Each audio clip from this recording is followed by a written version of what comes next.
Bonjour à tous, heureux d'être avec vous ce matin pour être ensemble pour adorer le Seigneur, mais aussi surtout l'écouter, écouter ce que le Seigneur va nous dire. Et justement, on va commencer notre culte par une lecture.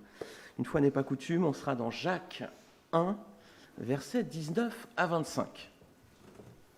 Ça servir d'introduction pour notre rencontre aujourd'hui. Jacques chapitre 1, versets 19 à 25. Jacques, une épître qui est assez courte, mais qu'elle est d'une richesse, d'une densité très profonde, avec beaucoup de réflexion. Et voici ce que dit Jacques. « Ainsi donc, mes frères et sœurs, bien-aimés, que chacun soit prompt à écouter, lent à parler, lent à se mettre en colère. » On va lire jusqu'au verset 25. « Car la colère de l'homme n'accomplit pas la justice de Dieu. C'est pourquoi, rejetez toute souillure et tout débordement dû à la méchanceté, et accueillez avec douceur la parole qui a été plantée en vous et qui peut sauver votre âme. Mettez en pratique la parole et ne vous contentez pas de l'écouter, en vous trompant vous-même par de faux raisonnements. En effet, si quelqu'un écoute la parole et ne la met pas en pratique, il ressemble à un homme qui regarde son visage dans un miroir et qui, après s'être observé, s'en va et oublie aussitôt comment il était. Mais celui qui a plongé les regards dans la loi parfaite, la loi de la liberté, et qui a persévéré, celui qui n'a pas oublié ce qu'il a entendu, mais qui se met au travail, celui-là sera heureux dans son activité. » Alors il y a deux points importants, il y en a beaucoup dans ce passage, mais on va en retenir deux. Tout d'abord, verset 19. « Ainsi donc, mes frères et sœurs bien-aimés, que chacun soit prompt à écouter et lent à parler. » Facile, n'est-ce pas? Prompt à écouter. Ah! Et oui, on dit souvent, si le Seigneur nous a fait deux oreilles et une seule bouche, c'est pour écouter deux fois plus qu'on ne parle. Voilà. Et souvent, nous, on a tendance, bien entendu, à vouloir donner son avis, et puis voilà. Mais quand on arrive aussi dans la maison du Seigneur le dimanche matin, alors on se salue, évidemment, mais quand on est vraiment en présence, quand le culte a démarré, voilà.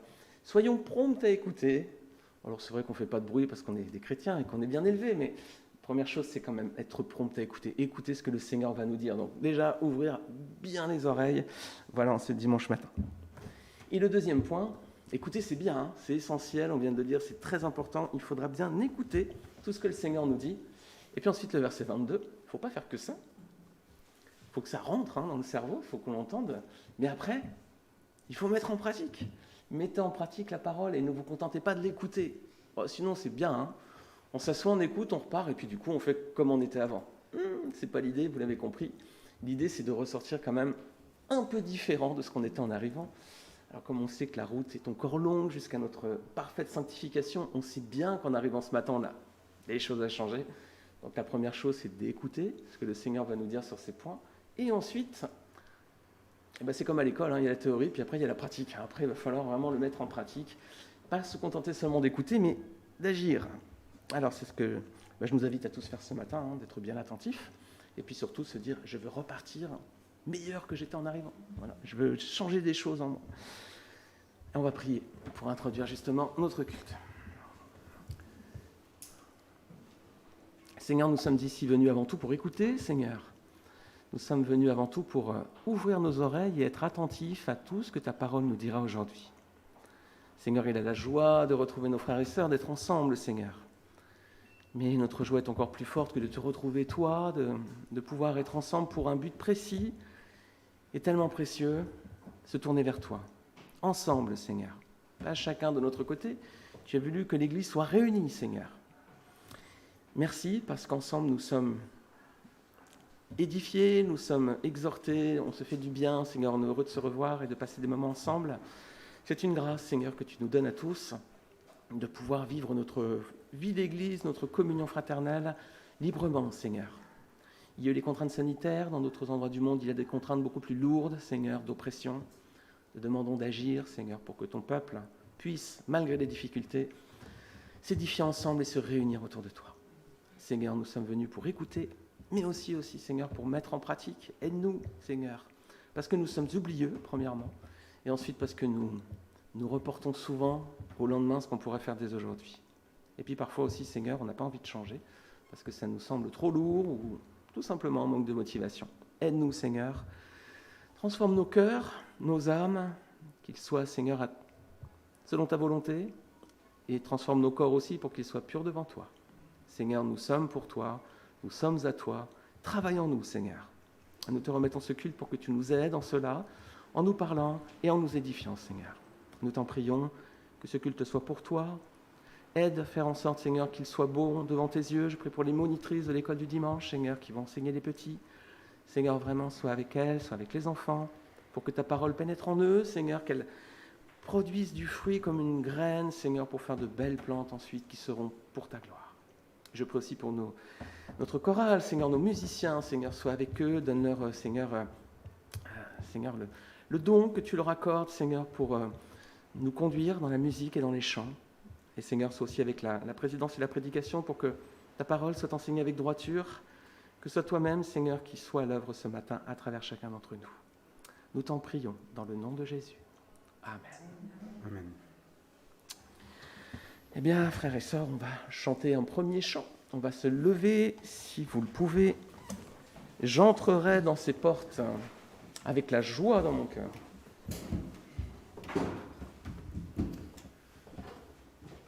Et je viendrai louer le Seigneur.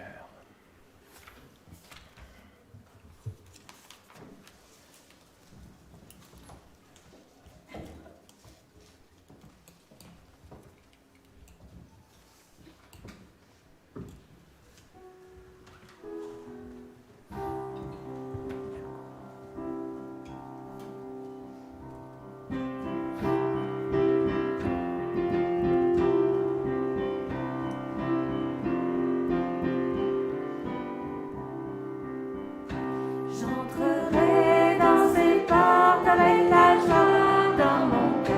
Je viendrai louer le Seigneur. Je dirai, voici le jour que l'Éternel a fait, qu'il soit pour nous tous un sujet de joie. Un sujet de joie, un sujet de joie, qu'il soit pour nous tous un sujet de joie,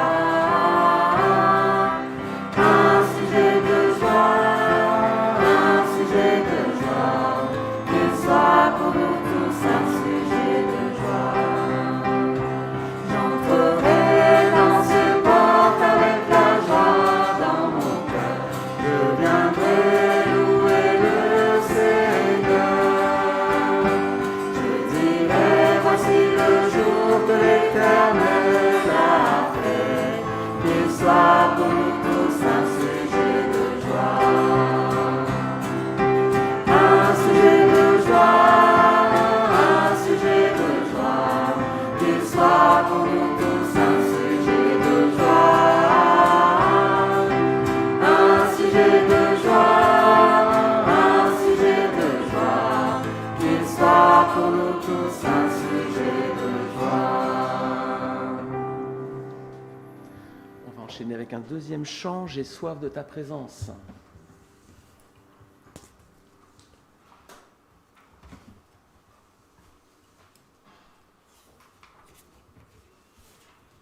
Divin chef de ma foi, dans ma faiblesse immense, que ferais-je sans toi?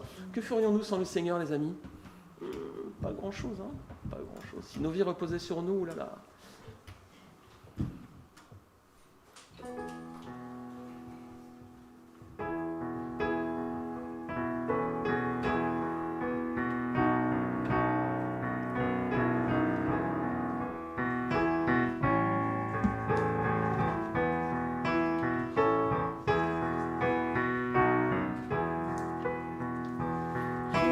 Soif de ta présence divine.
rasseoir. Merci à tous. On va consacrer un moment à présent à la prière. On va pouvoir prier ensemble. Prenons quelques minutes, le temps nécessaire, le temps dont on aura besoin pour prier. Voilà, prier librement. Le Seigneur est à l'écoute. Il nous demande d'écouter, mais parce que c'est aussi un Dieu qui écoute. C'est aussi un Dieu qui sait prendre du temps, s'arrêter pour nous, avec une écoute active, sans aucun doute. Certainement beaucoup plus active que la nôtre. Alors, prions en présence, avec la certitude que le Seigneur écoutera ce que nos cœurs vont dire. Prions.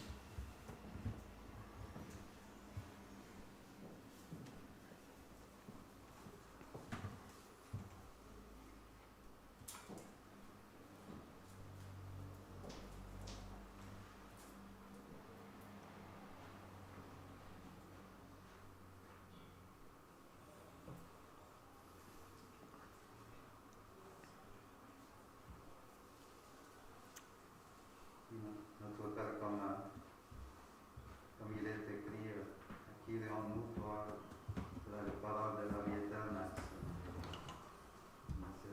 Seigneur, ce que tu nous donnes, tout ce dont on a besoin, Seigneur, nous avons tout pleinement en toi, que ce soit dans la santé, la maladie, dans la vie ou dans la mort, Seigneur. Peu importe ce qui arrive ici-bas, Seigneur, en toi, nous avons la vie éternelle, Seigneur, le pardon du péché, la vie. Des choses, nous ne pouvons même pas les décrire, nous ne pouvons pas trouver le mot humain pour décrire cela, Seigneur. C'est trop grand, c'est trop beau, mais c'est vrai, Seigneur. Nous te remercions dans le nom de Jésus. Amen.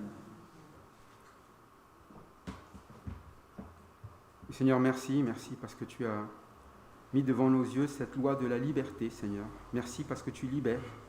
Merci parce que c'est toi le Dieu qui sauve, Seigneur, qui nous détache de nos chaînes du péché, qui nous détache, Seigneur, de la servitude de ce monde, Seigneur, mais qui nous amène à toi, à ta liberté.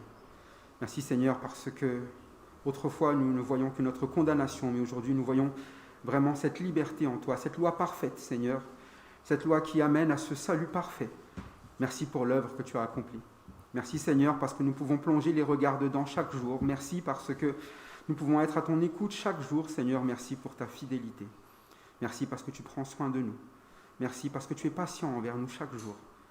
Merci, mon Dieu, pour cet amour constant, cet amour qui ne cesse jamais, qui ne peut être épuisé. Seigneur, merci. Merci parce que nous sommes si faibles, nous sommes ballottants, mais toi, Seigneur, tu nous redresses, tu nous mets droit. Tu ne veux pas que nous chutons, que nous tombions. Et merci, Seigneur, d'être ce Dieu. Merci parce que je peux t'appeler mon Père. Je sais que tu prends soin de moi comme un Père. Je sais que tu veux que je sois heureux, comme nous l'avons lu, heureux dans nos activités. Les activités que tu nous as données à l'avance, Seigneur, tu nous as donné d'œuvrer pour toi, de donner la priorité pour les choses qui t'appartiennent, le royaume qui est le tien. Merci, Seigneur, parce que ce royaume, il est bon, il est beau. Il est bon d'y vivre, c'est la paix. Ce n'est pas un royaume de colère, mais un royaume de paix que tu nous as donné. Merci, Seigneur, parce que c'est toi qui nous l'as enseigné, c'est toi qui l'as mis devant nos yeux. Et Seigneur, je te remets chaque jour de ma vie, Seigneur, que tu puisses reprendre, corriger, que tu puisses apprendre à écouter, effectivement. Seigneur, merci pour notre Église aussi, merci parce que nous pouvons plonger les regards dans cette parole. Merci parce que tu nous donnes, Seigneur, de pouvoir vivre par elle aussi. Et je te remets chacun ici, chacun d'entre nous, mes frères et sœurs, ceux qui ne te connaissent pas, que chacun d'entre nous puissions puiser encore, plonger encore les regards dans cette loi parfaite. Car Seigneur, oui, elle est parfaite, car elle vient de toi.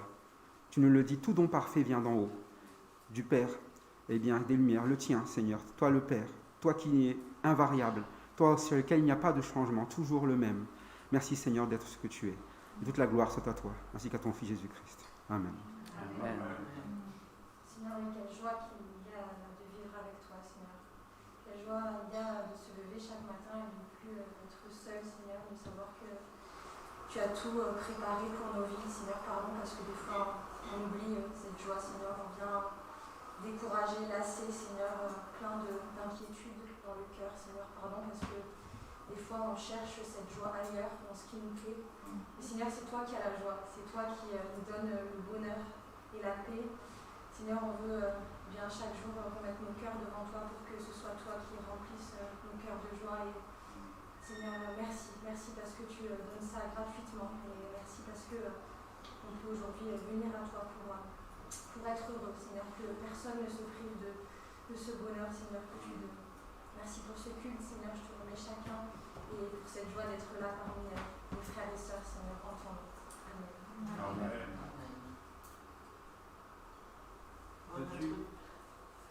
Notre Dieu, tu dis dans ta parole que lorsque nous sommes assemblés dans ton nom, tu es au milieu de nous. Quelle grâce, quel privilège, notre Dieu, de savoir que ton esprit plane au milieu de nous. Nous sommes réjouis, nous sommes dans l'admiration devant un tel Dieu. Toi qui es si grand, si merveilleux, toi qui es le créateur de l'univers. Combien tu nous aimes pour être là au milieu de nous. Nous pouvons même t'appeler Père parce que ton Fils Jésus est venu et a accepté de mourir pour nous, de porter à la croix nos péchés. Et nous sommes lavés, purifiés, et nous pouvons avoir accès auprès de toi et te dire tout notre amour, toute notre adoration. Seigneur Jésus, toi qui as supporté tous ces péchés, je veux ce matin te dire tout mon amour, toute ma reconnaissance en ton nom. Amen.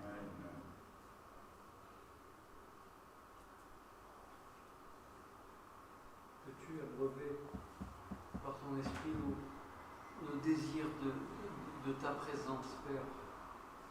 Tu peux le faire en Jésus-Christ, Seigneur. Merci de ce que tu as visité ton peuple, Seigneur, par Jésus-Christ. Tu as ouvert les portes du paradis sur cette terre. Nous sommes là, un pied dans ce monde et un pied dans le ciel, Seigneur. Merci parce que tu viens bientôt, Seigneur, et nous aurons les deux pieds dans ton royaume, Seigneur, près des frères, des sœurs, dans la présence de Dieu le Père, Seigneur. Merci pour cet avenir que nous pouvons difficilement imaginer, mais Seigneur, qui existe. Père, merci dans le nom de Jésus-Christ de nous avoir conduits ce matin, Seigneur, de nous avoir gardés cette nuit, d'avoir continué à nous aimer, Seigneur, et à nous porter, Seigneur, dans ton intelligence, dans ta bonté, Seigneur Père. Merci parce que les qualificatifs manquent, Seigneur. Nous croyons en toi, nous espérons en toi et nous souhaitons te dire, Père, viens dans nos vies, Seigneur, complètement, que nous soyons, Seigneur, repeints d'une peinture fraîche, Seigneur, que nous puissions, Seigneur, dans le nom de Jésus-Christ, éclairer et apporter, Seigneur, aux autres ce que tu nous as apporté, Seigneur. Tu nous as apporté le salut, nous t'en remercions. Tu nous as apporté la vie, nous t'en remercions, Seigneur. Merci de nous donner la force de donner aux autres, Seigneur. Merci, mon Père, dans le nom de Jésus-Christ. Amen. Amen.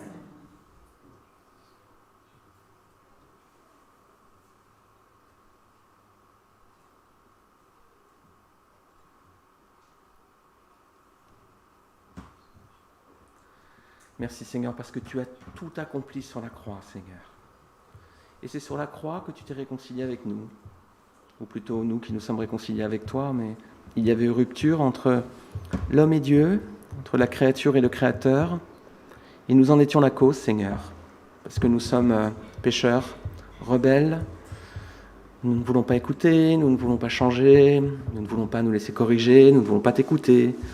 Et Seigneur, tu as eu pitié de nous, parce que tu savais que notre attitude nous emmenait vers un chemin funeste, vers la mort. Mais Seigneur, tu nous as aimés, tu n'as pas voulu cette finalité pour nous.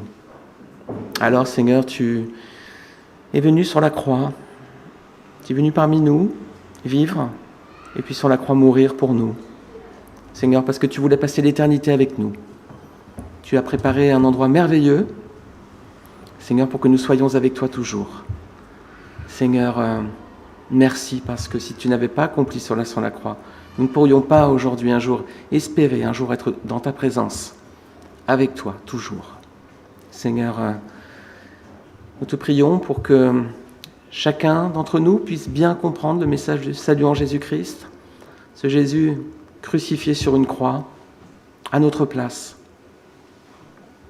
pour rétablir l'ordre entre Dieu et ses créatures.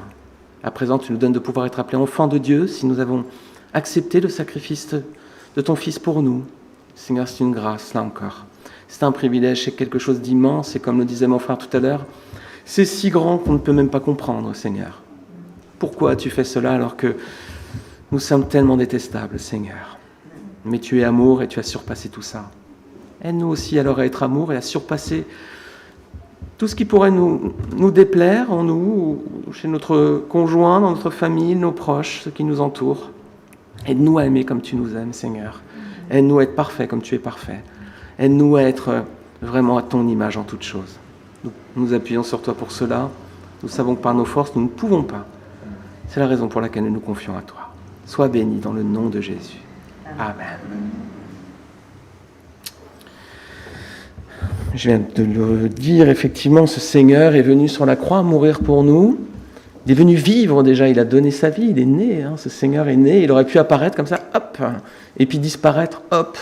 Non, il est passé par le même processus, on va dire, que nous, que tout être humain, la naissance physique. Il a grandi ensuite en sagesse devant Dieu et devant les hommes. Les enfants, vous connaissez ce passage.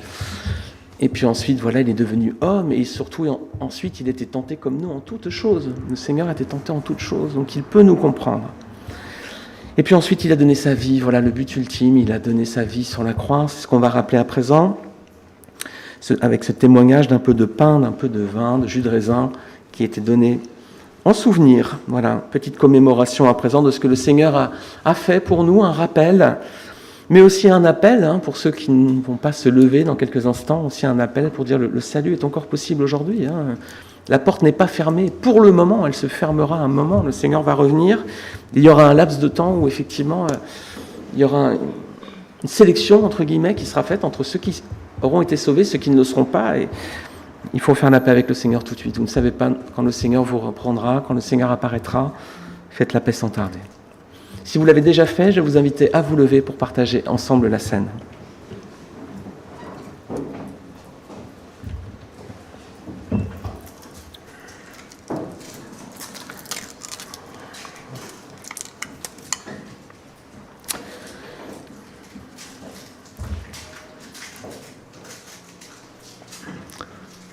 Nous sommes dans la 2e année de la crise sanitaire, c'est l'an 2, alors on est encore avec nos petits gobelets, voilà. Comme c'est enregistré sur YouTube, peut-être que dans quelques années, certains reverront nos cultes. À l'époque, il y avait encore les petits gobelets. Voilà, mais en tout cas, peu importe le format, l'important c'est le symbole. Donc le Seigneur a donné son corps sur la croix pour nous, et on va lire un passage dans Genèse chapitre 14, versets 17 à 20. Le Seigneur est apparu il y a 2000 ans, mais il avait déjà donné des symboles bien avant. On va regarder Genèse 14, versets 17 à 20. On est avec Abraham. Abraham, il vient de se séparer de Lot, et puis il y a des rois qui ont envahi le territoire, et ils ont emporté tout le monde, et puis Lot aussi. Alors Abraham va le poursuivre, et puis il va remporter la victoire, il va revenir. Et puis on lit que lorsqu'Abraham revint de sa victoire sur le roi Kédor Laomer et sur les rois qui étaient ses alliés, le roi de Sodome sortit à sa rencontre dans la vallée de Chavé, c'est-à-dire la vallée du roi. Melchisédek, roi de Salem, fit apporter du pain et du vin. Il était prêtre du Dieu Très-Haut. Il bénit Abraham en disant « Qu'Abraham soit béni par le Dieu Très-Haut, le maître du ciel et de la terre. Béni soit le Dieu Très-Haut qui a livré tes ennemis entre tes mains. » Abraham lui donna la dîme de tout. Alors si vous connaissez pas le personnage de Melchisédek, en général on le connaît bien, mais vous pourrez lire dans Hébreux chapitre 7, vous avez l'explication du Nouveau Testament qui explique la préfiguration qu'il y avait ici. Et oui, on a une image de Christ déjà ici, en tout cas on a une préfiguration aussi, un symbole de la scène. Voilà, déjà le pain, déjà le vin, on est à 3500 ans avant notre ère, et déjà le Seigneur a expliqué déjà des choses. Et on va lire ensuite dans Luc 22, versets 19 à 20. Le Seigneur nous a déjà donné plein de symboles. Et ce n'est pas seulement dans le Nouveau Testament, vous avez vu déjà dans l'Ancien Testament, il y aurait beaucoup de choses à dire sur la croix. On va lire Luc 22, versets 19 à 20. Voilà, scène qui est confirmée ensuite dans le Nouveau Testament. On comprend un peu mieux. Ceux qui sondaient les anciennes Écritures, les Juifs de l'époque ont dû se dire, voilà, maintenant on comprend ces symboles. Et bien oui, Christ va tout instituer, c'est la veille de Pâques. Et on voit le Seigneur qui est réuni avec ses disciples à présent. Et on voit que Jésus prit du pain, Et après avoir remercié Dieu, il le rompit en leur disant « Ceci est mon corps qui est donné pour vous. Faites ceci en mémoire de moi. » Alors 1500 ans ont passé entre Abraham et Christ, 2000 ans entre Christ et nous. Nous ne savons pas quand le Seigneur reviendra, nous ne savons pas quand le Seigneur nous prendra aussi, chacun d'entre nous. En tout cas, en attendant les amis, en attendant d'être en sa présence, rappelons-nous ce sacrifice. Christ a dit « Ceci est mon corps qui est donné pour vous. Faites ceci en mémoire de moi. »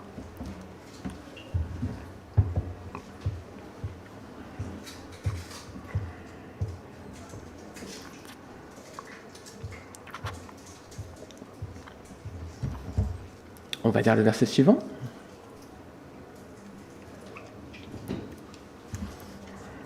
Après le souper, il prit de même la coupe et la leur donna en disant « Cette coupe est la nouvelle alliance en mon sang qui est versée pour vous. » Voilà, mes amis, cette coupe est le sang de la nouvelle alliance qui est versé pour nous, le symbole de la nouvelle alliance qui est versé pour nous.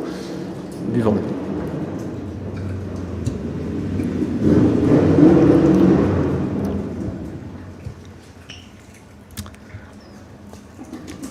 On va prier. Seigneur, c'est un symbole que nous partageons.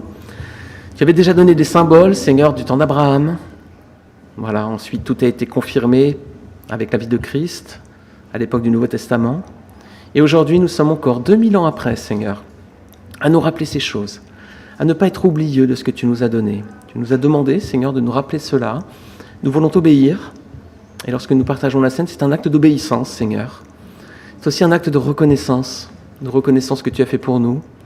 Et Seigneur, nous n'oublions pas cela, et nous voulons le rappeler chaque jour, Seigneur, jusqu'à ce que tu reviennes. Sois béni dans le nom de Christ. Amen. Je vous invite à reprendre place, chers amis. Mettez la petite coupole à côté de vous, vous avez une chaise vide normalement, n'hésitez pas, on les ramassera à la fin. Je vais donner quelques annonces. Bienvenue. Alors, pas de visiteurs ce matin, on se connaît tous. La saison d'été arrive, commencera peut-être à y avoir des visiteurs. Peut-être sur YouTube, vous nous visitez à distance, peut-être pour la première fois. Bienvenue à vous si c'est le cas. On sera heureux de vous accueillir dans l'église. Si vous venez à Nice, l'église se trouve plein centre. Vous allez sur le site ebbn.org et vous trouverez l'adresse. EBBN sont les initiales de Église Biblique Baptiste de Nice. Pour les annonces du mois, on arrive tranquillement en début juin. Vous avez reçu le bulletin hier dans vos emails. Voilà, vous avez tout le détail. Il y a le programme régulier, cellule de maison 19h. Samedi, Métanoïa ou les jeunes adultes en alternance, présentiel et puis ensuite YouTube Zoom, dans certains cas, voilà. Les jeunes adultes, il y a le YouTube aussi.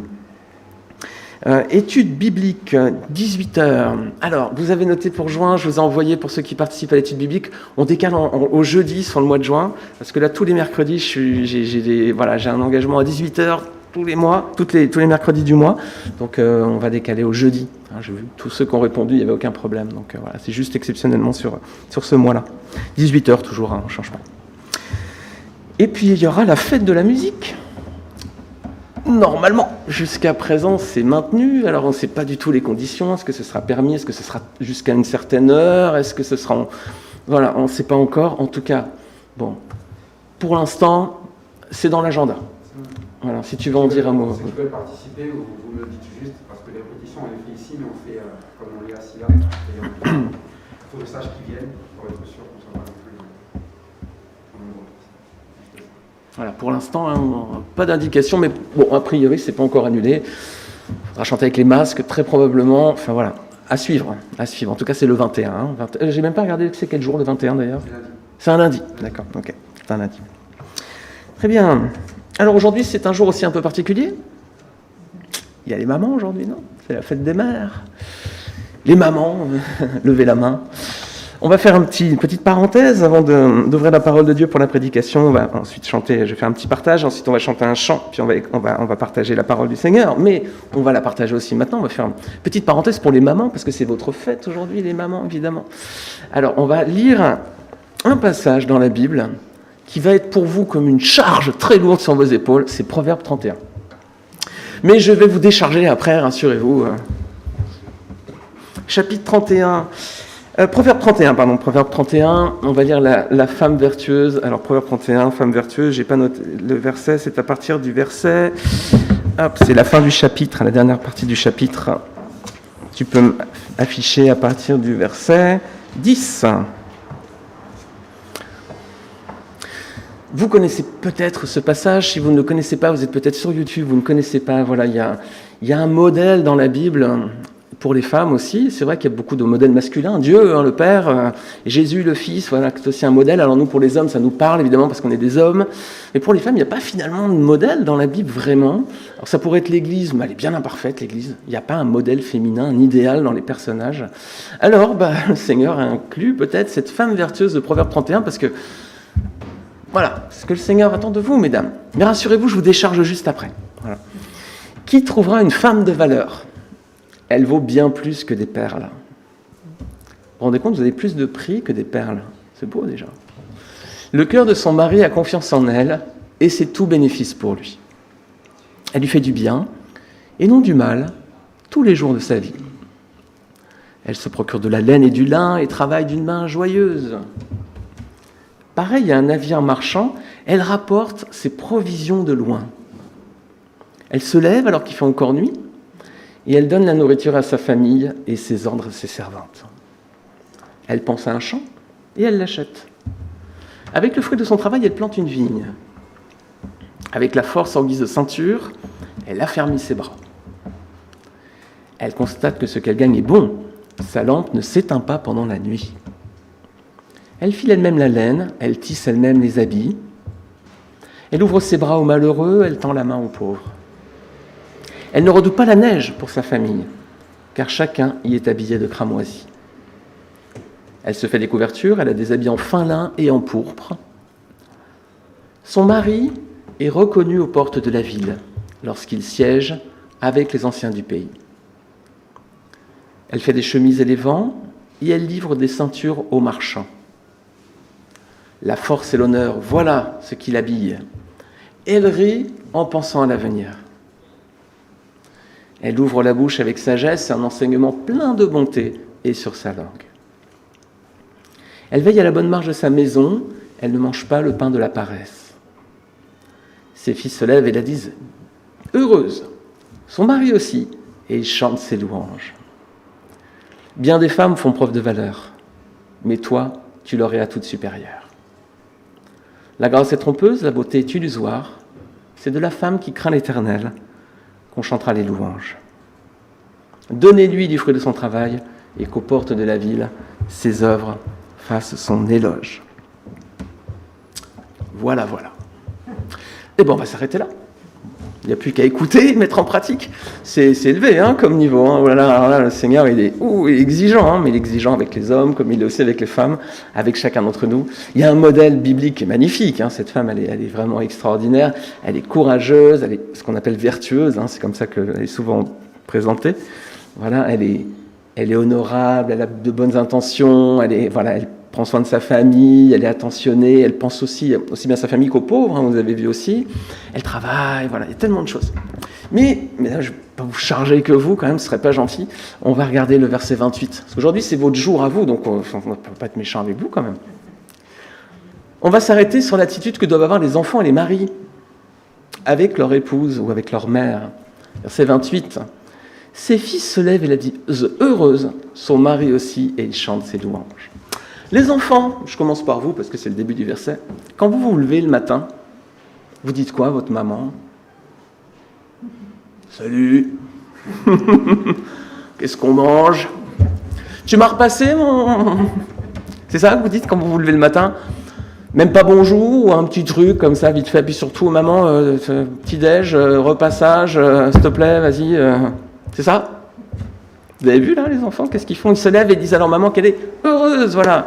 Ils sont bienveillants à son égard, ils sont plein de bonnes intentions, on imagine qu'ils se collent à elle, ils lui font plein de câlins, etc. Ils la disent heureuse, ils sont contents, elle est heureuse, donc ils sont heureux aussi, il y a de la joie. J'espère que les enfants, quand vous vous levez le matin, c'est pas « salut » et puis vite fait, quoi. Voilà l'attitude que des enfants doivent avoir avec une maman.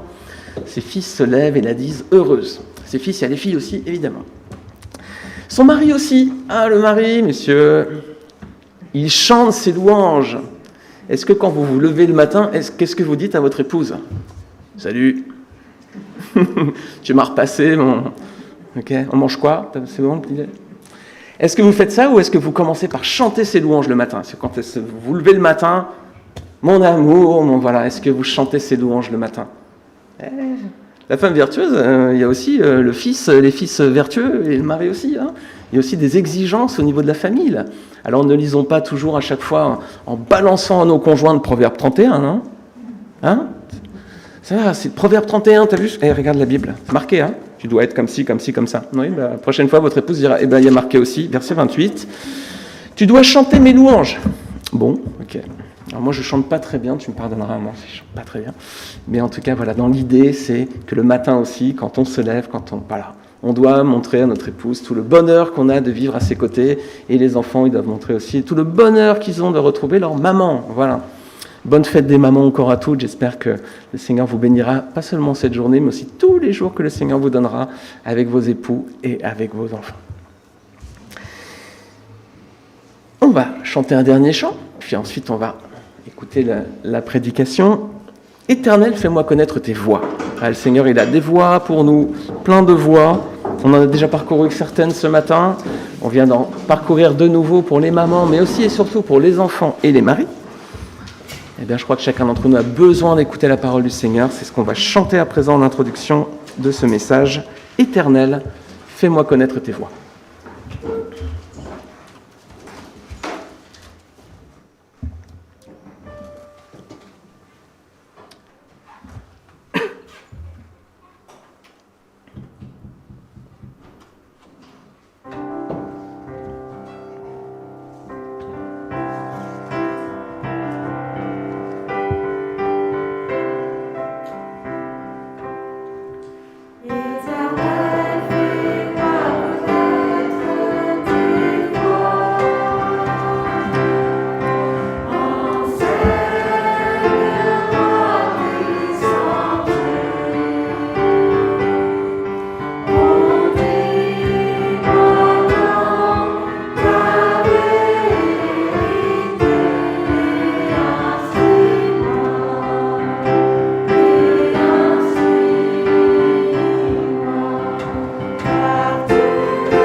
Vous pouvez vous rasseoir, merci beaucoup.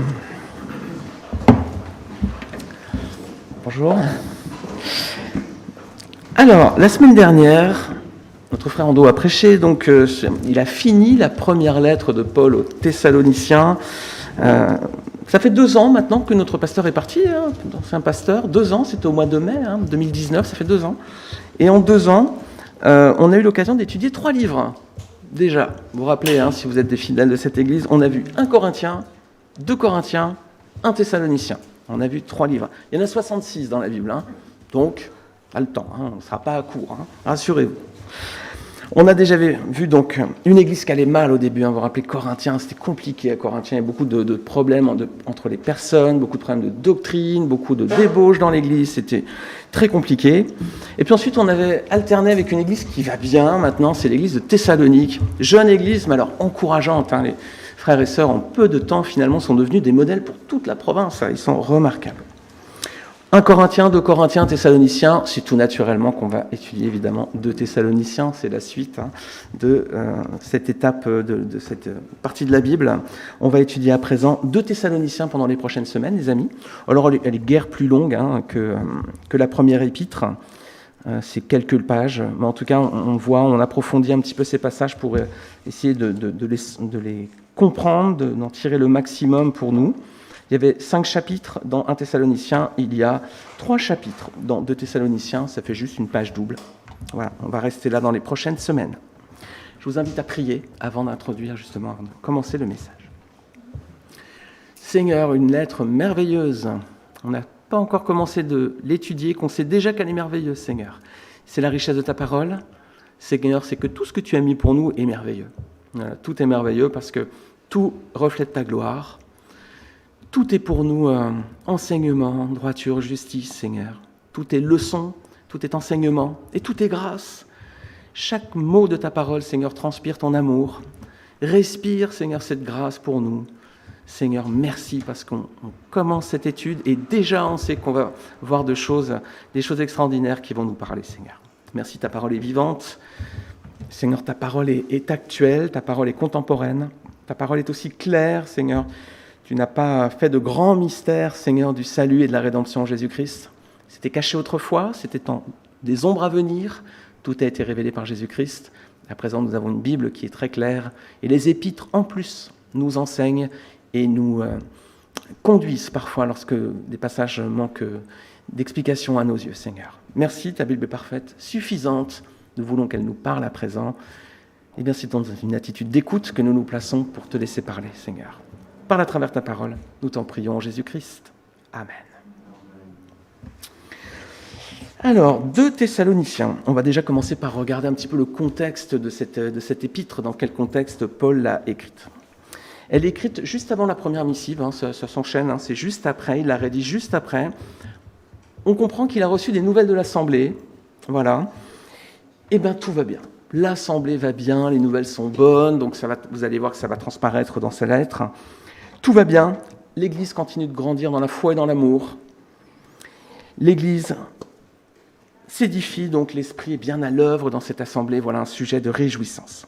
Mais tout n'est pas parfait quand même. Il y a des petits points à corriger quand même, il y a des petites erreurs à redresser là. Le retour du Seigneur n'a pas été bien compris, semble-t-il. Déjà, on l'avait dans la première lettre. Dans la deuxième lettre, Paul va réexpliquer, va réinsister, parce que sur le retour du Seigneur, ce n'était pas encore très très clair, donc il avait besoin de les enseigner de nouveau là-dessus. Et du coup, le problème, quand la doctrine n'est pas très claire, qu'est-ce qui se passe, les amis ?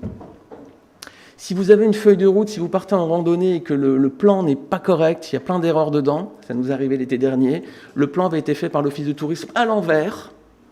Il fallait comprendre qu'il ne fallait pas commencer à la droite, mais à la gauche, et tout le monde se trompait.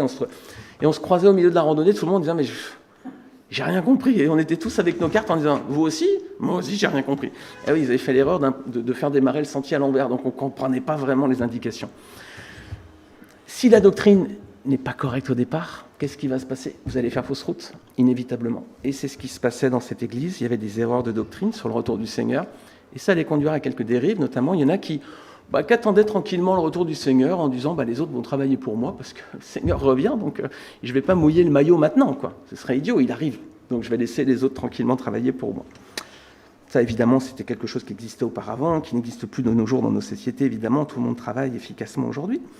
Mais Paul, du coup, il va, encore une fois, dans cette lettre, il va donc s'attacher à les encourager, premièrement, il va les encourager déjà, voilà. Ensuite, il va les enseigner, puis il va les exhorter ensuite pour leur donner du courage. C'est ce qu'on va commencer à voir à partir d'aujourd'hui. Alors je vous invite, les amis, à regarder les premiers versets dans 2 Thessaloniciens, chapitre 1er, et on va regarder les 3 premiers versets, 1, 2 et 3.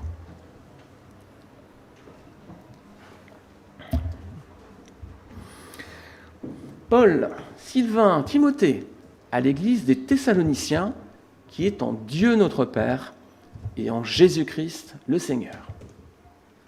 Que la grâce et la paix vous soient données de la part de Dieu notre Père et du Seigneur Jésus-Christ.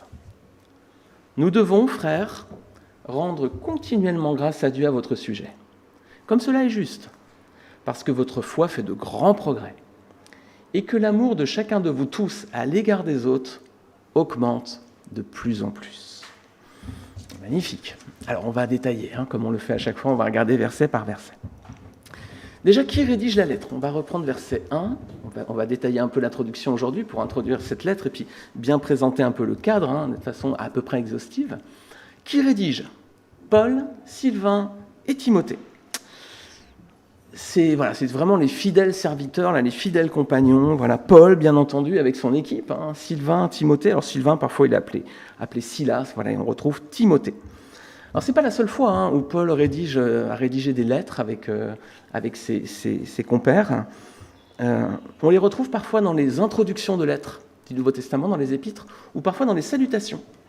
Regardez avec moi, Paul va le faire notamment à 5 reprises avec Timothée. Il va coécrire, entre guillemets, il va écrire en présence de Timothée 5 fois. Alors, on va lire si tu veux passer en verset second 21, et on va commencer déjà par Romains 16, verset 21.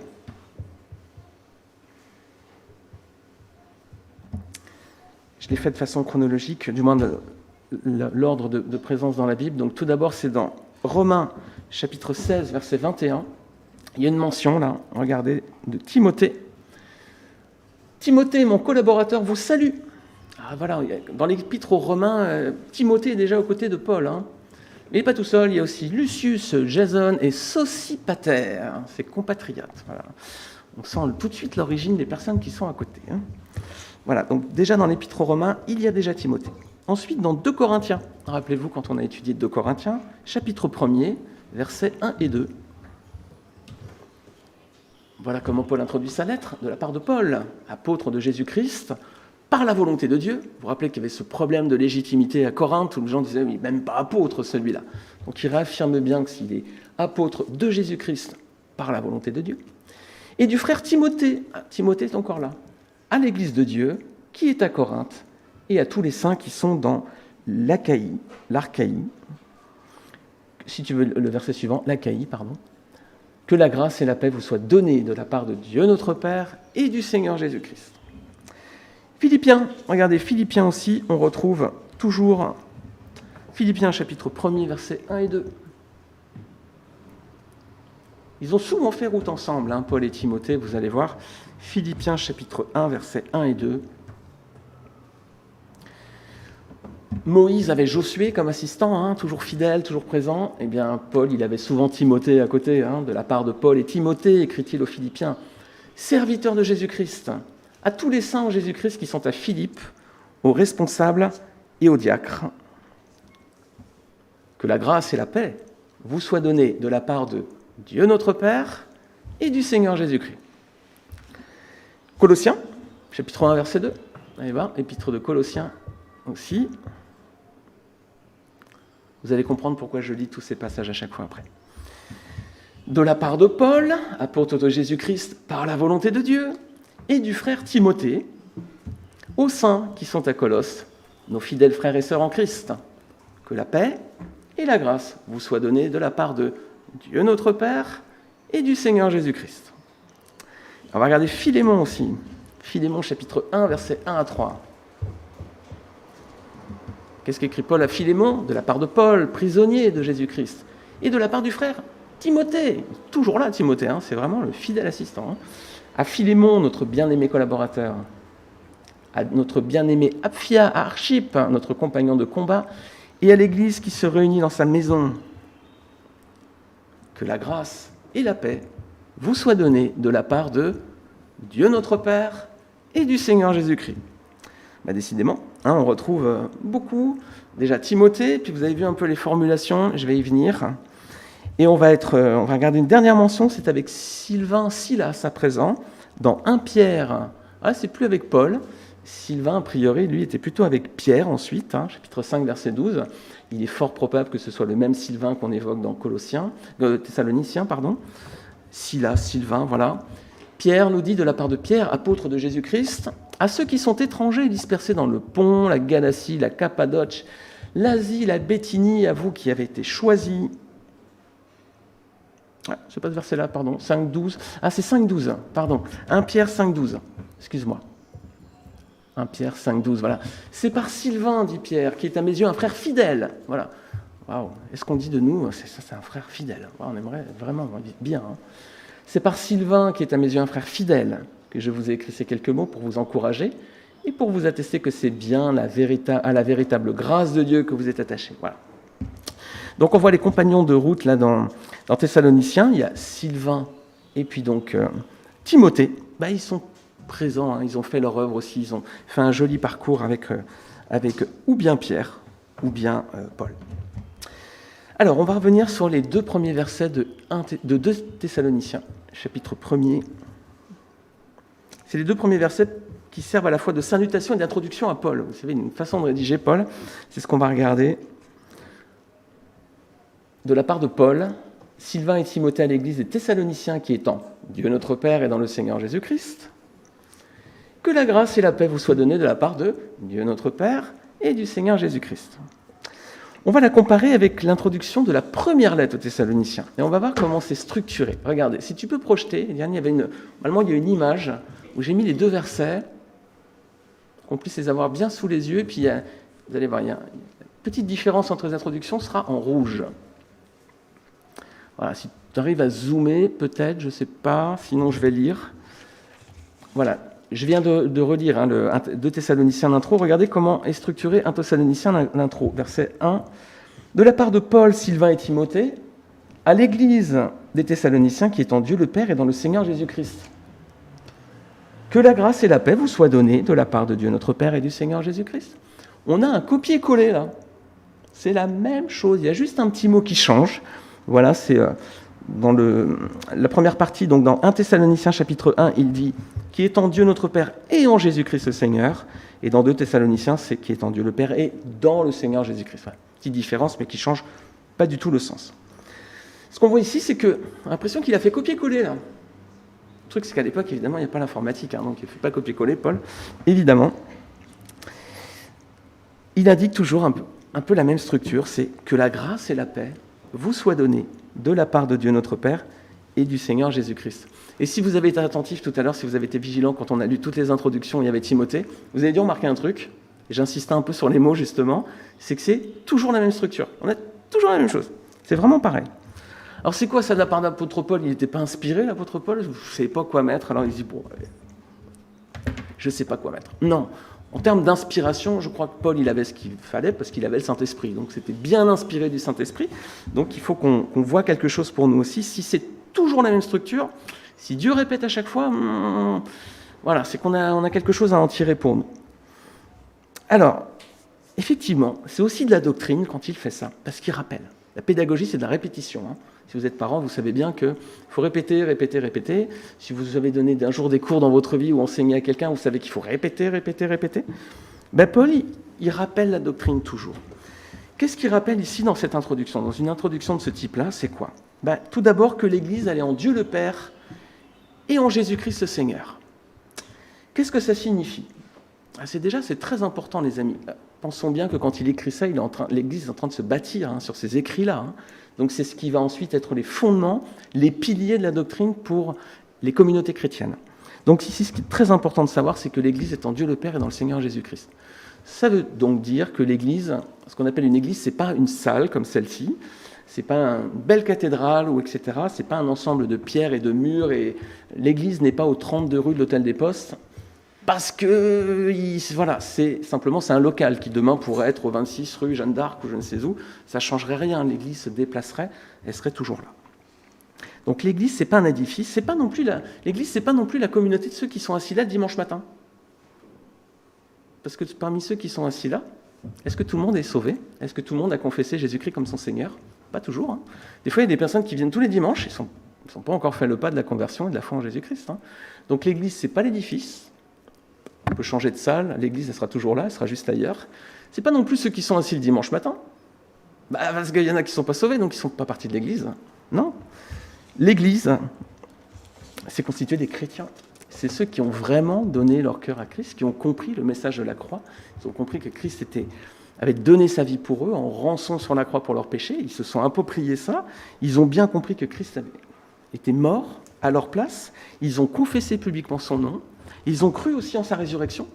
Et bien on va répéter. C'est dans Romains chapitre 10, verset 9. Alors c'est une répétition. On l'a déjà vu dans les dernières semaines, mais c'est peut-être la première fois que vous l'entendez, peut-être sur YouTube aujourd'hui. Alors ça vaut la peine de s'arrêter, je pense, sur ce verset, Romains 10, verset 9, parce que c'est la base du salut. C'est quoi le salut? Comment on parvient au salut? Comment on fait pour être sauvé? Comment je fais pour être en paix avec Dieu? Qu'est-ce qui se passe après la mort? Est-ce que je suis sûr d'aller au ciel? Est-ce qu'on y va tous? Est-ce que j'y vais pas? Qu'est-ce qui se passe? La voie romaine, Romains 10, verset 9. Qu'est-ce qu'il faut faire? Si tu reconnais publiquement de ta bouche que Jésus est le Seigneur, et si tu crois dans ton cœur que Dieu l'a ressuscité, tu seras sauvé. Voilà, c'est tout. Il n'y a pas grand-chose de plus, les amis. Hein. D'accord ? Il n'y a pas besoin de faire de grandes choses. Il faut juste, premièrement, reconnaître publiquement, donc devant les autres, hein, de ta bouche, que Jésus est le Seigneur, et croire dans son cœur que Dieu l'a ressuscité. Tu seras sauvé. Voilà les deux étapes. Ceux qui font ça s'appelle l'Église. Ils constituent l'Église. Ce n'est pas forcément ceux qui sont assis le dimanche matin. Parfois, certains sont assis, ils n'ont pas encore fait ce foi de conversion. J'espère que ce n'est pas votre cas ce matin. En tout cas, voilà. L'Église de Christ est constituée par les personnes qui ont fait cet acte-là. Ça, c'est le premier point.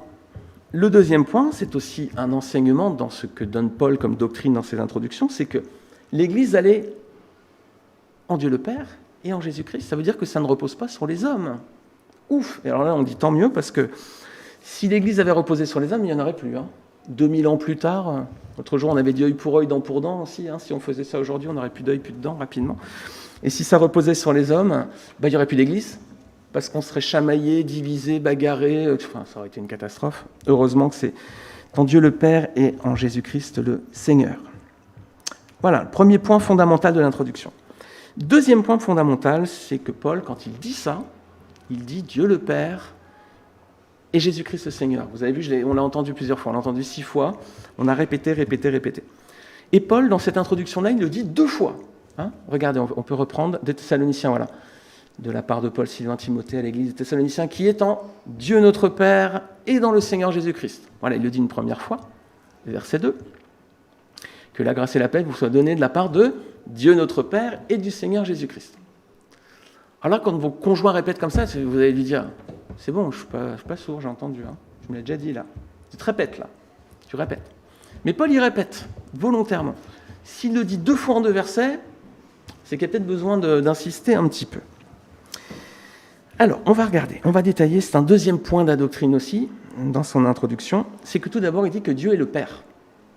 Dieu est le Père. Et ça, c'est Jésus lui-même qui l'a enseigné, les amis. C'est Jésus lui-même qui l'a enseigné quand les disciples vont dire « Seigneur, tu peux nous enseigner à prier ?» Parce que des fois, on ne sait pas trop comment faire. On est un peu, je ne sais pas, maladroit peut-être, je ne sais pas. Matthieu 6, verset 9. Voilà ce que Jésus enseigne à ses disciples. Voilà comment il commence. Il dit, voilà, alors je vais vous donner une première type. Alors, ce n'est pas un chapelet, ce n'est pas un mantra, il n'y a pas besoin de la répéter 30 fois par jour pour être en pleine communion avec Dieu. Hein. C'est un modèle, et après, ensuite, on prie librement, bien sûr, mais le Seigneur donne un plan. Il dit, voilà comment vous devez prier. Notre Père Céleste, que la sainteté de ton nom soit respectée. Regardez, la première phase, c'est notre Père Céleste. Voilà, Jésus l'affirme lui-même. Alors Pierrette l'a prié tout à l'heure. Merci Pierrette, quand je t'ai entendu prier, tu as dit notre Père, nous pouvons t'appeler notre Père. J'ai dit merci Seigneur, ça va me permettre de rebondir sur ce qu'elle a dit. Notre Père, voilà comment le Seigneur insiste. Il présente bien les choses. Alors ça c'est quand même assez nouveau aussi hein, pour l'époque. Hein. Jésus présente ici le Dieu tel qu'il est, hein. Notre Père Céleste. Ça veut dire que si Dieu est notre Père, nous sommes donc ses enfants. Voilà, c'est logique, hein. On va y venir. Il y a Jean qui va développer cette idée aussi dans son évangile. Regardez, Jean chapitre 1, versets 9 à 13. Il va appeler Christ la lumière. Et voilà ce qu'il va dire. Cette lumière était la vraie lumière qui, en venant dans le monde, éclaire tout être humain. C'est pas juste, ça éclaire pas l'Europe, la France, Nice, Madagascar, l'Argentine, je sais pas où. C'est tout le monde qui est éclairé. Hein. Voilà, éclaire tout être humain. Elle était dans le monde et le monde a été fait par elle. Pourtant, le monde ne l'a pas reconnue. Elle est venue chez les siens ne l'ont pas accueillie. Mais à tous ceux qui l'ont acceptée, qui ont cru dans leur cœur, qui l'ont confessé publiquement dans leur bouche, à ceux qui croient en son nom, elle a donné le droit de devenir enfants de Dieu. Puisqu'ils sont nés non du fait de la nature, ni par une volonté humaine, ni par la volonté d'un mari, mais qu'ils sont nés de Dieu. Ah, les amis, avoir Dieu pour père et pouvoir être appelé enfant de Dieu, c'est réservé à qui? À tout le monde qui est éclairé par la lumière? Non. La lumière, elle éclaire tout le monde. Par contre, après, il y en a qui ne veulent pas de la lumière. Mais ceux qui ont accepté la lumière, ceux-là, alors, sont appelés enfants de Dieu. Et ça, c'est le privilège des chrétiens, les amis. C'est uniquement le privilège des chrétiens. Il n'y a qu'eux qui peuvent être appelés enfants de Dieu. Voilà. Est-ce que vous avez fait ce choix, les amis? Est-ce que vous avez accepté la lumière? Est-ce que vous avez reconnu publiquement Christ comme Seigneur? Est-ce que vous avez cru en sa résurrection? Est-ce que vous êtes sauvés? Est-ce que vous avez fait la paix avec Dieu? Oui? Ouais? Amen, gloire à Dieu. Voilà. Si ce n'est pas votre cas, j'espère que les passages dans la Bible étaient suffisamment clairs pour vous faire réfléchir et vous faire prendre une décision qui va engager ensuite toute votre éternité. Mais quelle gloire ensuite de vivre comme un enfant de Dieu avec Dieu pour père, non? Nos pères, nos mères, c'est la fête des mamans aujourd'hui, et nos pères, ils sont bien imparfaits. Hein. Faut pas qu'on leur en veuille, hein. Faut pas qu'on soit fâché à mort avec eux. Hein. Ce sont des êtres humains comme nous, ils ont fait leurs erreurs. J'espère que mes enfants, j'en ferai jamais d'erreurs qui m'en voudront toujours, quoi. Mais voilà, nous sommes des êtres humains, on peut faire des erreurs. Mais quand on a Dieu pour père, quelle assurance, non? Quel père? Alors, premièrement, donc, Dieu le Père. Quand Paul répète 2 fois, c'est qu'il y a Dieu le Père, il faut bien comprendre le sens. C'est uniquement les chrétiens qui peuvent appeler Dieu leur Père et qui sont appelés donc enfants de Dieu. Ensuite, deuxième point, c'est que Christ est le Seigneur.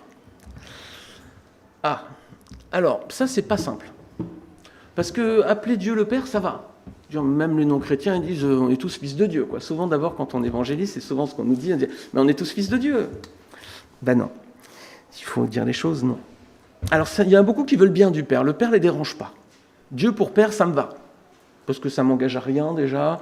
Parce qu'en plus, voilà, Dieu le Père, c'est solide, c'est costaud. Je suis tranquille avec ça, ça va. Ça ne me gêne pas, tout va bien.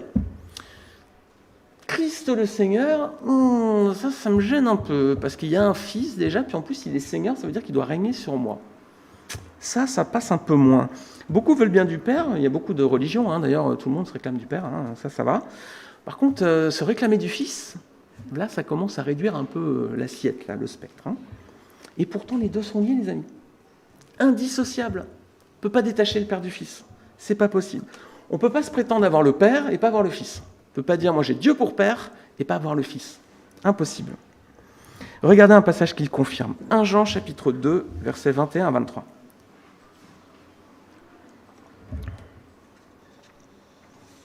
Regardez, on ne peut pas se prétendre enfant de Dieu si on n'a que le Père et pas le Fils. Voilà ce que dit 1 Jean 2, versets 21 à 23.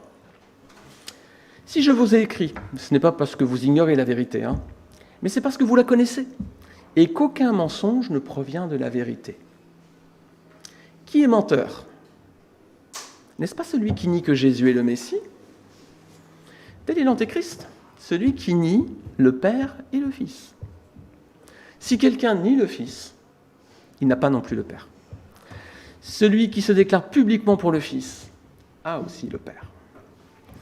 Les deux sont liés, les amis. On ne peut pas avoir Dieu pour Père, se revendiquer Fils de Dieu, et si on écarte le Fils. On ne peut pas, c'est écrit, hein. C'est clairement écrit noir sur blanc ici. Alors certains, il y en a d'autres qui veulent bien du Fils aussi. Hein. Ouais, ça ne les dérange pas. Le Père et le Fils, ça va. Le Fils, alors plutôt comme un homme exemplaire, hein, un grand penseur, un humaniste, un philosophe, un prophète, pourquoi pas, allez, mais pas comme Seigneur, pas jusque-là. Allez, jusqu'à prophète, dans le meilleur des cas. Parce qu'on a dépassé le stade du simple être humain, bon penseur, humaniste et tout, on va quand même jusqu'à prophète, qui est quand même un attribut de Christ, mais pas au-delà. Pas comme Seigneur. Non.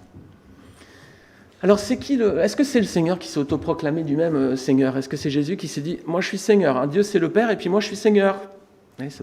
C'est lui qui s'est donné ce titre-là ou pas? Regardez avec moi dans Acte 2, verset 36. Voici ce que Pierre dit au peuple d'Israël le jour de la Pentecôte. On a fêté Pentecôte la semaine dernière. C'est Ando qui a relu expliqué ces passages la semaine dernière, lors du culte. Ça marquait la fête de la Pentecôte. Eh bien, on va revenir juste sur une lecture. Que toute la communauté d'Israël sache donc avec certitude que Dieu a fait Seigneur et Messie ce Jésus que vous avez crucifié. Qui est-ce qui a fait Seigneur et Messie Jésus-Christ? C'est le Père. C'est pas lui qui l'a décidé du même. Pour prendre une image, c'est comme demain vous arrivez dans votre entreprise, lundi matin, là, vous arrivez au travail, vous dites « Bon, maintenant c'est moi le chef. Allez, c'est moi qui vais conduire tout le monde maintenant. » Qu'est-ce qu'ils vont vous dire les autres? Ils vont vous dire « T'as pris le soleil sur la plage, t'as tapé sur la tête ce week-end. » Mais ils vont dire « T'es qui? T'es pas légitime? Qui est-ce qui t'a donné ce titre-là? C'est toi tout seul? T'arrives et tu dis « Je suis chef d'équipe maintenant. » Est-ce que vous allez avoir la légitimité pour ce titre-là? Non, parce que c'est vous-même qui allez vous le donner. C'est quelqu'un d'autre qui va vous donner le titre de chef. Et c'est pas quelqu'un qui est en dessus de vous, c'est quelqu'un qui est au-dessous de vous, c'est quelqu'un qui est au-dessus de vous. C'est votre supérieur qui doit dire, votre chef doit vous dire, maintenant tu vas être chef de l'équipe. Et là, du coup, l'équipe, vous allez être légitime pour être le boss. D'accord? Mais c'est pas vous-même ou c'est pas quelqu'un d'en dessous. C'est obligatoirement quelqu'un d'autre qui vous donne le titre et qui est au-dessus de vous. Eh bien, c'est le même principe avec le Seigneur. C'est pas lui tout seul qui a dit, je suis dorénavant le Messie et le Seigneur. Non, c'est Dieu lui-même qui lui a donné ces titres-là. Donc, il a la légitimité pour cela. C'est donc, voilà, le Père qui désigne le Fils comme Seigneur, donc le Fils est légitime. Alors, qu'est-ce qu'on fait quand on entend ça? Et qu'on n'a que le Père, dans le meilleur des cas, mais pas encore le Fils. Qu'est-ce qu'on fait? Qu'est-ce qu'ils ont fait, nos amis, là, à l'époque, qui ont entendu ça? Le discours de Pierre, regardez le verset suivant. Après avoir entendu ce discours, ils eurent le cœur vivement touché.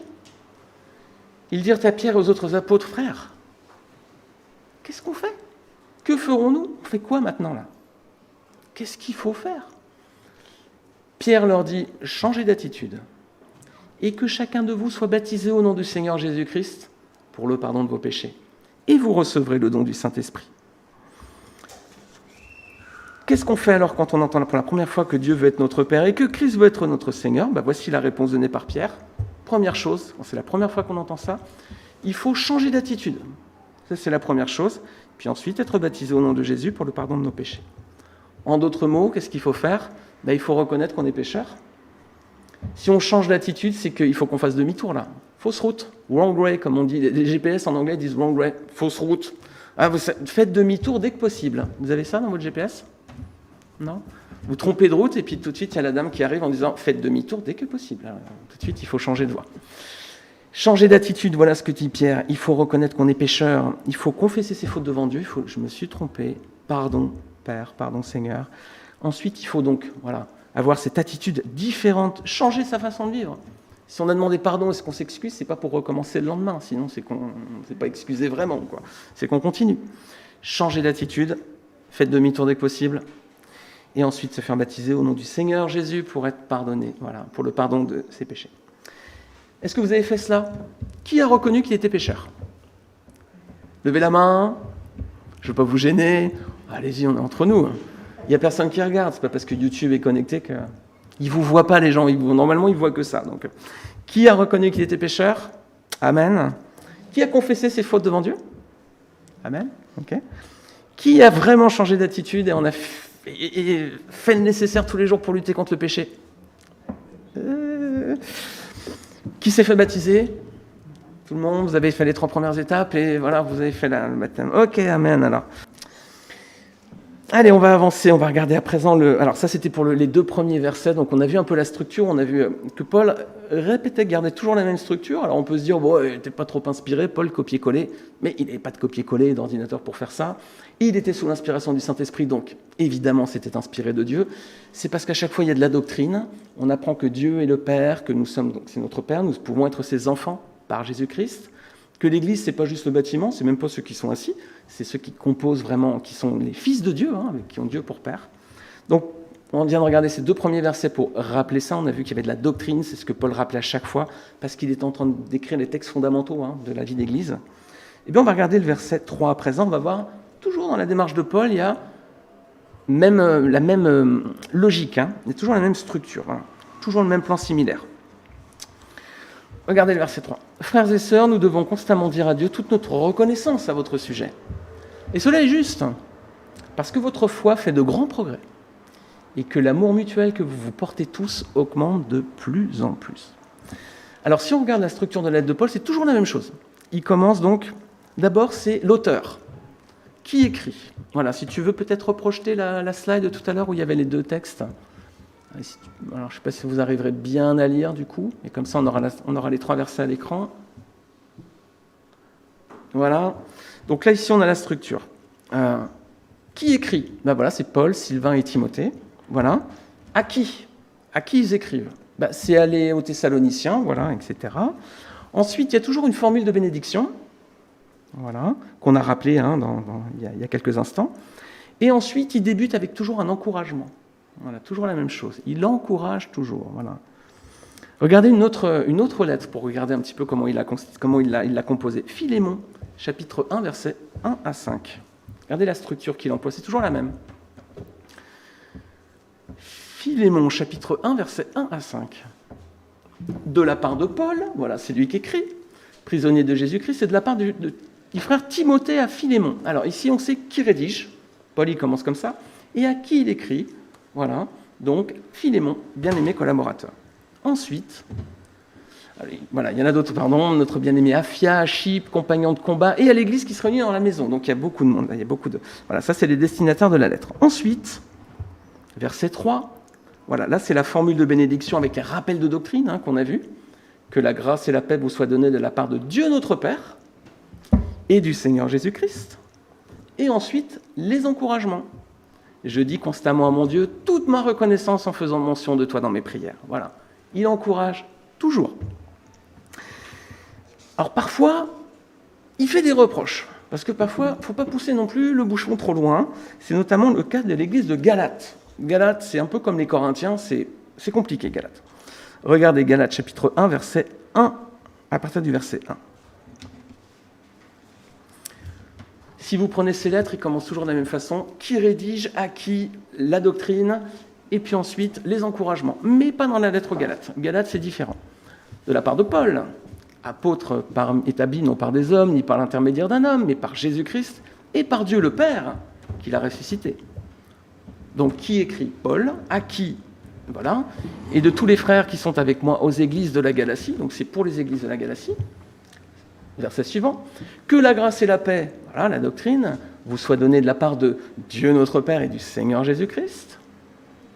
Il s'est donné lui-même pour nos péchés afin de nous arracher à l'actuel monde mauvais, conformément à la volonté de Dieu, de notre Dieu et Père. Encore une fois, il répète. À qui soit la gloire au siècle des siècles. Amen. Voilà, la doctrine. Donc, qui écrit à qui la doctrine. Ensuite, normalement, c'est des encouragements, mais pas aux Galates.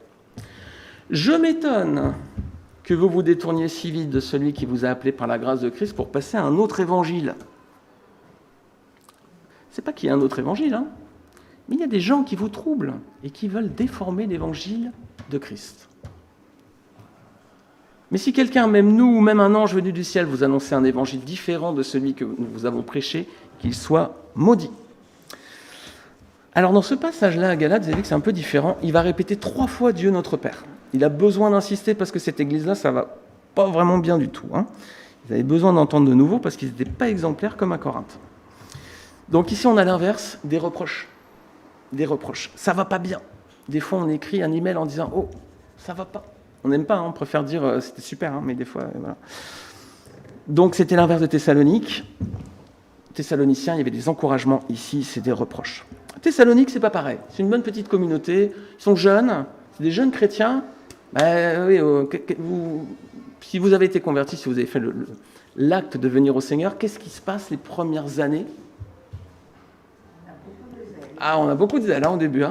Tout feu, tout flamme. On est là, on lit la Bible tous les jours, on prie tous les jours, on évangélise souvent très maladroitement d'ailleurs les autres en disant « Arrête, enlève tous les livres de ta bibliothèque, lis la Bible. Et souvent, on le fait de façon un peu maladroite au début, mais c'est de bonne guerre, on a vraiment le cœur pour ça. Mais bon, au début, parfois, on manque peut-être un petit peu de maturité.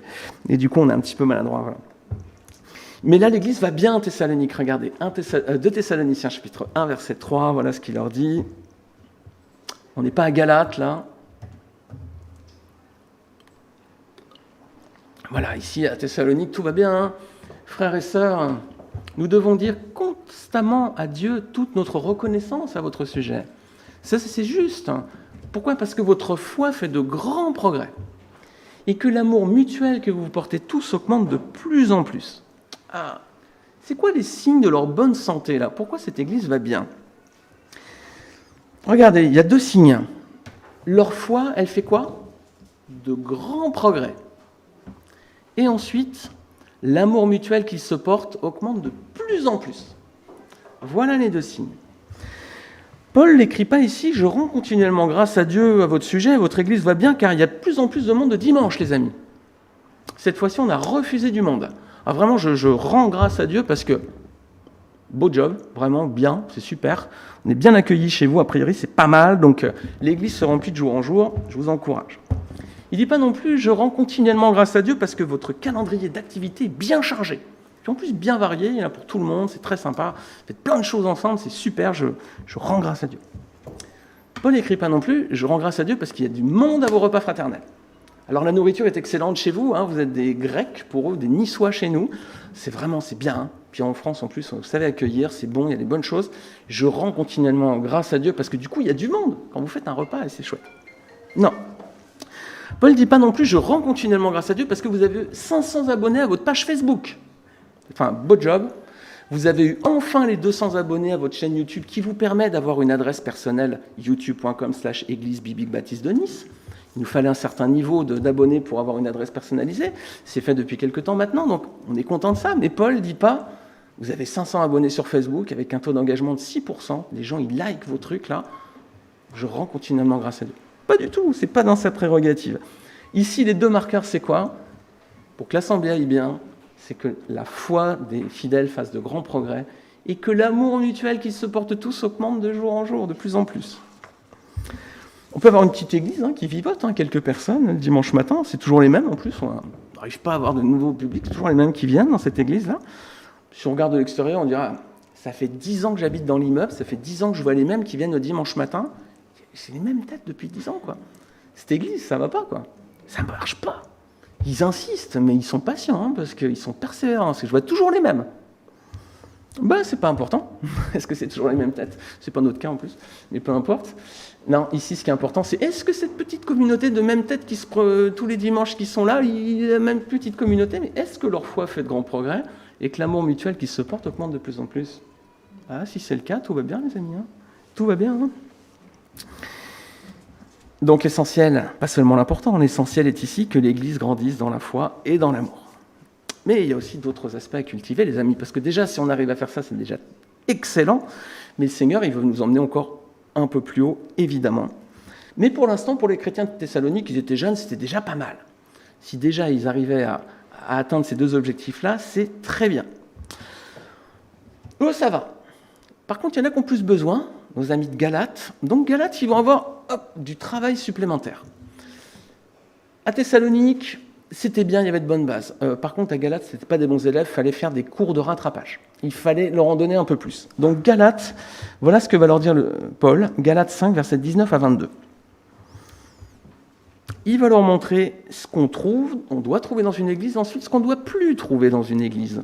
Donc il y a ce qu'on dirait en anglais les do et les don'ts, les faut faire et les faut pas faire. Il commence d'abord par le faut faire. Galates 5, verset 19. Alors il dit voilà, ce qu'il ne faut pas faire au début. Voilà, il commence d'abord par ce qu'il ne faut pas faire. Donc c'est Galates, c'est comme Corinthe, c'est compliqué. Il leur dit voilà, les don'ts, les faux pas. Les œuvres de la nature humaine sont évidentes. Adultère, immoralité sexuelle, impureté, débauche, idolâtrie, magie, haine, querelle, jalousie, colère, rivalité, division, 7. On s'essouffle déjà. L'envie, les meurtres. Il y avait des meurtres dans l'assemblée. Waouh. L'ivrognerie, Les excès de table et les choses semblables, je vous préviens, comme je vous l'ai déjà fait, ceux qui ont un tel comportement n'hériteront pas du royaume de Dieu. Ça veut dire qu'il y en avait dans l'assemblée. Hein. Donc ça, c'est tout ce qu'il ne faut pas faire dans une église. Voilà. Eux, ils ont une liste qui est beaucoup plus conséquente. Donc c'est aussi pour nous, hein, bien entendu. Hein. Mais ensuite, voilà ce qu'il faut faire. Paul, dans sa doctrine aussi, c'est le Seigneur qui nous enseigne comme ça, il y a ce qu'il ne faut pas et ce qu'il faut. Il y a la loi et la grâce. La loi, c'est tout ce qu'il ne faut pas faire. La grâce, c'est tout ce que vous pouvez faire dorénavant, les limites, hein, le cadre à suivre. Le fruit de l'esprit, c'est quoi? Qu'est-ce qu'on doit trouver dans vos églises, les amis? L'amour, la joie, la paix, la patience, la bonté, la bienveillance, la foi, la douceur, la maîtrise de soi. Contre de telles attitudes, il n'y a pas de loi. Voilà, les amis, ce qu'on doit travailler aussi dans nos églises et dans nos cœurs et dans nos familles, avec nos mamans, bonne fête encore les mamans, avec nos papas, avec nos enfants, avec nos frères et sœurs, avec les autres aussi, en dehors de l'église, ceux qui ne sont pas chrétiens aussi. On va le relire juste une dernière fois pour finir dessus, c'est Galates 5, 22. Voilà la feuille de route pour Galates, pour Thessalonique, pour Nice, et puis ailleurs aussi dans le monde entier. L'amour, la joie, la paix, la patience, la bonté, la bienveillance, la foi, la douceur, la maîtrise de soi. Voilà ce qu'on doit travailler les uns les autres, individuellement, collectivement aussi, tous ensemble pour que nos assemblées s'édifient et progressent, hein, comme à Thessalonique, afin qu'on soit en tout point fidèle à celui qui nous a aimés et qui a donné sa vie pour nous sur la croix, Jésus-Christ. Amen. Amen. On va prier. Seigneur, merci parce que ce que tu as écrit dans ta Bible, Seigneur, c'est pour des personnes qui ne sont pas de cette assemblée, qui ont vécu il y a bien longtemps et qui étaient dans une autre culture. Mais Seigneur, c'est aussi pour nous, parce que quand on réduit à l'essentiel, si on regarde au cœur, on a le même, tous les uns les autres, Seigneur. Quelles que soient les époques, quelles que soient les cultures, quelles que soient les origines. Alors Seigneur, merci parce que ta parole est pour chacun d'entre nous, individuellement, Seigneur, mais aussi collectivement, voilà, parce qu'on a vu qu'à Thessalonique, leur foi grandissait, mais aussi l'amour qu'ils avaient les uns pour les autres aussi, Seigneur. Alors c'est un appel individuel et collectif, Seigneur, à nous améliorer, à travailler encore, à abandonner certains de nos mauvais traits de caractère. Seigneur, aide-nous à être comme ce que nous venons de voir dans Galates 5, 22, Seigneur. La liste semble longue, comme Proverbe 31 tout à l'heure, mais c'est l'objectif, Seigneur, et tu veux que nous ayons cette attitude. Sois béni, Seigneur, mais nous te demandons ton assistance, ton secours, parce que par nous-mêmes, Seigneur, on n'y arrivera pas, Seigneur. Et je suis sûr que d'ici la fin de ce culte, dans 10 minutes, on aura déjà chuté encore, Seigneur. Alors, Seigneur, aide-nous, nous avons besoin de toi, et nous voulons que ce soit toi qui nous transforme. Nous t'en prions. Sois béni dans le nom de Christ. Amen.